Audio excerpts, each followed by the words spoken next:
Excuse me. Earlier when we were talking too about another aspect of this is that when I sort of mentioned how I first met you was at a kind of an anti-occupation conference, and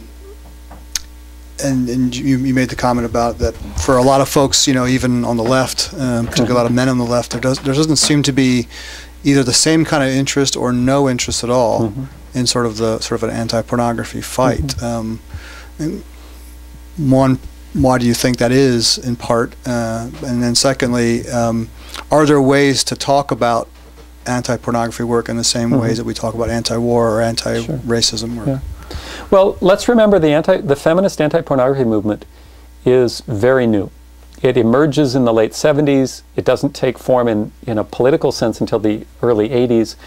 And within a decade, because of the power of the pornography lobby and associated lobbies, it was gone. So we're talking about a movement that's emerging and developing a vocabulary. And I think one of the things that this new wave of anti-pornography organizing out of a feminist perspective has done is try to link it up to other issues more explicitly. I think feminism is always a multi-issue political perspective. And the anti-pornography movement and the women who were part of it were always rooted in an interest beyond just pornography, or even beyond just gender. But now I think we have to do that much more explicitly. So for instance, I talk about the misogyny in pornography, the way those images are sort of saturated with woman-hating. But I've never done a talk where I also don't talk about the way they are racist, connecting up questions of the domination we see through gender and the domination we see through race.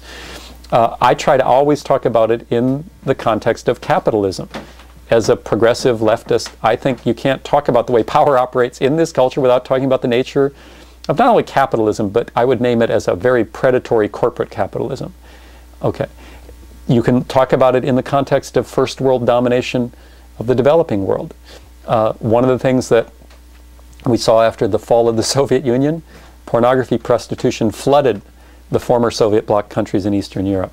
One of the things we see in pornography, much like in other capitalist enterprises, is shifting production to places where there's low-cost labor. So you see pornography producers saying, well, I can go to Brazil and shoot for half the cost. So let's go use those women who are more vulnerable by virtue of being impoverished in a third world society, let's say. All of these things connect up and we can start to see patterns. The issue of pornography is not unique. It involves questions about the domination of women by men, the domination of non-white people by white people, the predation of corporate capitalism, and a history of imperialism, first world domination. It seems pretty clear to me this is a fundamentally left progressive issue. And we're trying to develop that kind of language more explicitly so that not only we can draw in more people to resist the pornography industry, but also so the pornography issue can be a vehicle to, let's call it what it is, radicalize the American population. You know, as a progressive person who's been politically active now for the better part of the last 2 decades, you know, we haven't won a lot of victories. And one of the questions is, how do you find traction in the culture? If you're a political organizer, it's not enough to be right.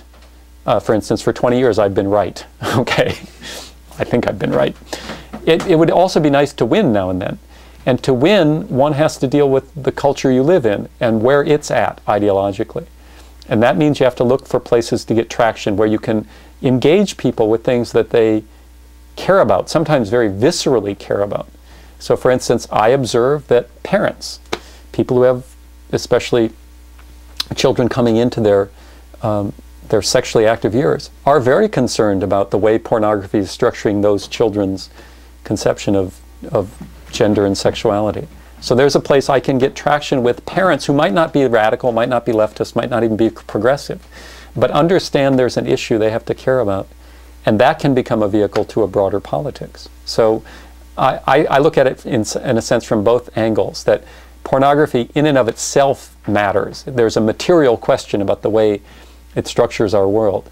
And at the same time, it's a vehicle to a broader politics that can engage us in a bigger critique as well.